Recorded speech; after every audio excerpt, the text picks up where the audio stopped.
It's day 28.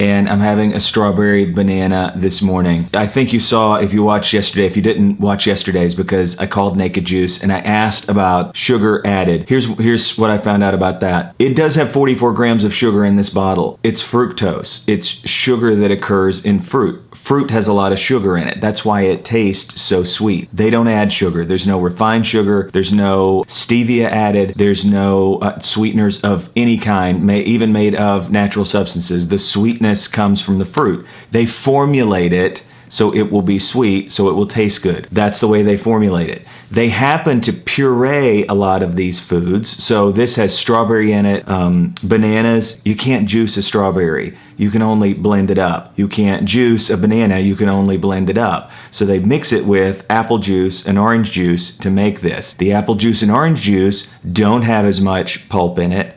The banana and the strawberry have all of their pulp in it. The pulp gives you fiber in here. It doesn't say there's any dietary fiber, but there is fruit fiber in this. So 22 strawberries to make this, 1.5 bananas to make this, 1 3/4 apple, and a hint of orange. So a little bit of orange juice. So that was thing number one. They don't add sugar to these. Thing number two, there was an issue about them, the GMO certification. So they have non-GMO certification on here because there was no genetically modified strawberries, apples, bananas, or oranges in here. So that's the other piece. There was questions about some of their proteins, whether it was soy or whey protein, and whether those had genetically modified organisms in them. They have non-GMO on all of their labels. When I asked the question, they said dating all the way back to 1983, they've been a pioneer in the non-GMO movement. So the third issue was them saying it was all natural. Some of their products are boosted. Some of the boosts have vitamin supplements added into them, and some of those vitamin supplements apparently, and this is the part that got cut off on the video yesterday, apparently some of those vitamin supplements contain synthetically created compounds. I take vitamins. I don't know if I take all natural vitamins or synthetically created vitamins. Honestly, human beings haven't been taking them in enough quantity for a long enough period of time, and there's not been enough data come in to know is this good for us or bad for us. But the amount that's in it by weight and volume is so minuscule, and honestly, most of the ones I drink aren't boosted anyway, so I'm not worried about it. If you're worried about boosted, maybe you want to look and see, and if you're trying to stay away totally from anything that's added in extra, you should just read the label because their labels are very clear. Natural flavors, that would be another thing, maybe 3 thing or 4, I can't remember what number I'm on now. Natural flavors, I asked them about their natural flavors. What they told me is they take essences, which basically means they're taking probably distilled down flavor extracts from various fruits to mix into their formulations. I asked if they would tell me exactly what that was. They said it was trade secrets. If you want to be cynical, you could say trade secrets is actually bad things that people don't want you to know about. Or if you're not cynical, you could say trade secrets actually exist and are protected by law in America, and therefore letting other juice companies know exactly how they extract flavors out to get the flavor mixes and formulations, because that's all this is. All this is the various weights and measurements and amounts of what goes inside of it. They package it up and they distribute it out. They did take all natural off of the front of their bottles. I asked them about that. They did that, and they did that because some of their juices had vitamin boost put in there, so they took that off the labeling. This one doesn't have any boosts in it, and so it's just strawberries, apples, bananas, a little bit of orange, and the natural flavors. Again, if you're trying to stay away from anything other than completely clean label, or if you don't feel like saying natural flavors is a clean label, then Naked Juice might not be for you. You might want to go to cold pressed and local, so you can see where the manufacturing is. Personally, for me, I love Naked Juice. Again, I'm not sponsored by them. I've been trying to get a sponsorship. I think you know this. So I'm just telling you, this is what I have learned by calling the company. There are some watchdog groups out there that don't like them. I'm going to hunt down a couple of those watchdog groups and chat with them about maybe even some of the ones that led the charge on the class action lawsuit, which I did ask about. So I'll ask them, what is it that you don't like about what they're doing? Is it their marketing practices that you feel like are deceptive, or is it actually the product that you don't like? Because those are two different things, the product and and how you market it. And then third thing or another group that I might hunt down, I keep saying third, another thing that I'm going to hunt down is this non-GMO project. This is a non-profit organization that licenses people for non-GMO. I'm going to find somebody there that I can chat with and ask them what they know and talk to them specifically about Naked Juice, and maybe see are there 2 or 3 of these non-GMO certifications and what do those mean as well. I'm not some food hunter. I'm not like the guy that's going and wanting to take down the food business. I also want to go and find out and sort of learn and educate myself, and I've gotten really interested in all of this. So I'm going to find out about some of these other things from third parties. Maybe I'll make a couple of those phone calls today, and I will certainly video them if I do. That's what I learned yesterday, and that's why I'm still drinking Naked Juice.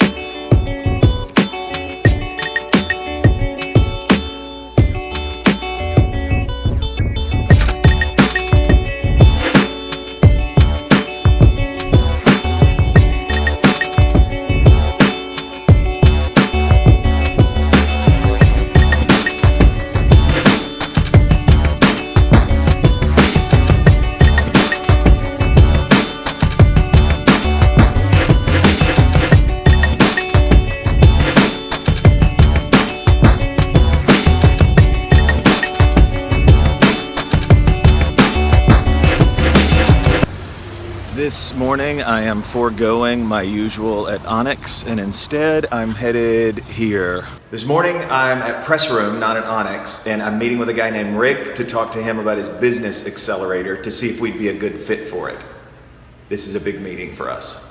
Okay, just had the meeting. It's called Grit Studio. It's super cool what they're doing, and I think we're going to become a part of it. He's sending me more information. I'm actually helping him draft it out a little bit. And one of the goals is we live in Northwest Arkansas. There are 3 multi-billion-dollar companies here. Walmart was headquartered and founded here. Tyson Foods headquartered here. $60 billion protein company. J.B. Hunt Trucking Company, which is one of the biggest logistics company, multi-billion-dollar company. So 3 huge companies. We have a university here, has a tier 1 business school attached to it. And what happens is people, if they work in a big job at one of these companies and they leave this company, they tend to leave the area. Or if people start startups here and the startup gets big, they tend to sell it to other companies outside the area. So what we have going on is the best and brightest in our universities here, University of Arkansas and John Brown University, graduate from here and go work elsewhere. People who are bright here work here and then get jobs elsewhere, or people who start companies here sell them to companies elsewhere and then go work elsewhere. So in terms of economic development here in the Northwest Arkansas region, where there's 500,000 people who live, we need to be able to create interesting jobs and an interesting place to live for people. We need to create a sustainable economy and a growing, healthy, thriving place so our children, when they grow up, want to stay here and live here and work here. It's a beautiful place to live and work. The Walton family has been investing here in our community. They built the Walton Arts Center down in Fayetteville. Crystal Bridges Museum of American Art is here. They're investing in downtown. They're investing in arts. There's been investment in, I think it's up to 11, 12, 15 miles of mountain bike trails. They bring in big festivals and other things around this area. So there is a lot that's going on in the Northwest Arkansas area in terms of investment in the quality of life. This area is amazing. A lot of people call it like Austin's little brother. It is fast becoming that. What it lacks is the high-tech infrastructure. And one of the things that we are trying to do with our company, and that a lot of people are starting to network together on, is to say, how do we see high-tech startups here? How do we see interesting jobs that are creative jobs that are outside of the big 3 and have them located here in Northwest Arkansas so people don't leave these big companies and go elsewhere, but we stay here and we build a really thriving community. I think we're on the cusp of it happening here in Northwest Arkansas, and so Rick and what he's doing at Grit Studios is really interested. So he's going to send me more information. I'm actually going to help him craft for companies like ours who are at a certain size. We're not just a startup. We've been around for a while. How do we go from here? How do we 10x our business over the next maybe 3 to 5 years? And then how do we 10x it again beyond that? So maybe that's my thought for the day, is one of the things that we've been thinking about as a company is, How do we build a company that doesn't just benefit the people directly that we benefit, but how do we build a company that really benefits the community more broadly? Okay, so Lindsay from Naked Juice yesterday told me about this event space where I could see about them sponsoring. I'm going to check that out, and then I'm also going to check on getting the Naked Juice truck to come here. All right.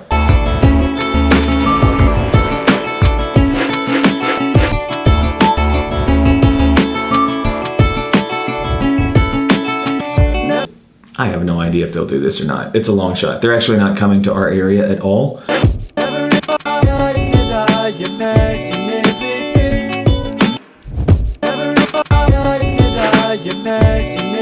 Hey, I'm headed home at the end of a day. Well, one of my partners stopped by and we were catching up on things. We were just talking about timing. Made me think about timing in life. When things happen, how do things grow? What grows and what doesn't? What impact do we have on it or not? How do you accelerate it or don't? These are all really pressing questions when you're running a business. I think they're also pressing questions in life, right? Are we growing? When should we be dormant? What does dormant look like? What does rest look like in our lives? We know we need it for our bodies. Part of fasting is resting. I'm letting one system of my body rest. I'm letting one system in my body actually not do anything at all, or do considerably less than it normally does. Digesting food, like most of us have food in our stomachs all the time, every day. And so our stomachs are always on. And what's the impact of that? Always being on and working on something that's like sometimes toxic to our bodies or not healthy to us. And how would the rest of us, how would we fare if we had to deal with and process things that are less than ideal all the time? How would I deal with that emotionally? How would I deal with that intellectually? How would I deal with that relationally? If I was in a relationship that was toxic to me and I had to deal with that person all the time while I was awake, what would that do to me, and how would that wear me down over time? Is it any wonder we're sick? Is it any wonder we're overweight, out of shape, that disease is rampant? Probably not. Thoughtfulness, mindfulness, intentionality, being on purpose in life and not just letting life accidents happen. It's key for a business, but it's really, really key for us as individuals. This whole thing, this whole time, this whole process of me documenting it, not just living through it, not just waiting to the end, but every moment, like almost like wringing everything out of it that I can get so I can share it with folks. That's the other thing that I'm realizing that's great here is I'm not just doing it for me. I'd always done it for me in the past. Now the doing of this, actually I can take things that I learn and I feel like I get to share this. A quick story. When we were adopting our daughter from Ethiopia, Emaway, was right in the middle of the Great Recession. And, to have been in the profession that I was in, consulting and marketing, right in the middle of the Great Recession, it was hard. It was really, really a hard time. And I had 2 or 3 clients just evaporate overnight. And literally in that same week, the adoption agency emailed us and said, now's the time, we need $11,000. I didn't have $11,000. I thought I was going to be able to pay this out over time, and I thought I was going to have these clients, and I thought the money was going to be there. We'd planned on this is how we were going to pay for it. Suddenly, all of it's just gone in an instant. So what do I do? And I sat down and I said to my wife, we have to figure out some way to raise money. So I emailed everybody I knew who thought might be interested to help. And I just said, here's the situation. We're adopting this little girl. I'll take care of her for the rest of her growing up. I just need some help getting her here. Will you help us? Immediately, people came in. 3 days, all of the money came in from friends and family. And one guy even emailed at the end and said, hey, I'm late. How much is left? I'll do the rest. All of it just like that. And they all, almost to a person, emailed and said, thank you so much for letting us be involved. We feel like you're sharing this with us. We knew you were doing this and we just didn't know how we could help. Thank you for reaching out to us and letting us be involved. We don't need to be as independent as we are. There are some times when we need to reach out and share what's going on in our lives. Share with one another. Open up our lives to one another and say, here's what's going on for me. Will you help me? Here's what I'm learning in this season in my life. Is this helpful to you? Is this thing that I'm learning, can I offer this out to you? And does it help at all? The process of actually making these and sharing them with you, and hopefully they're entertaining or they're informative or they're probably varying degrees, but the motivation out of it isn't to say, hey, look at me. The motivation out of it is to say, if there's anything I learn out of this that's valuable to you as well, take it, it's yours. So that's it. It's my end of the day thought.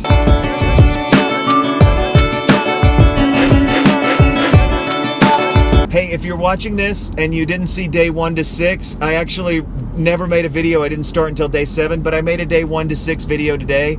I'm going to post that out, so we'll actually have all 40 days sort of covered. I wasn't videotaping myself, but I at least went through and went back and did some detective work and figured out what did I actually drink on days 1 to 6. So I should have a complete video series done. All right, that's all for day 28. Peace.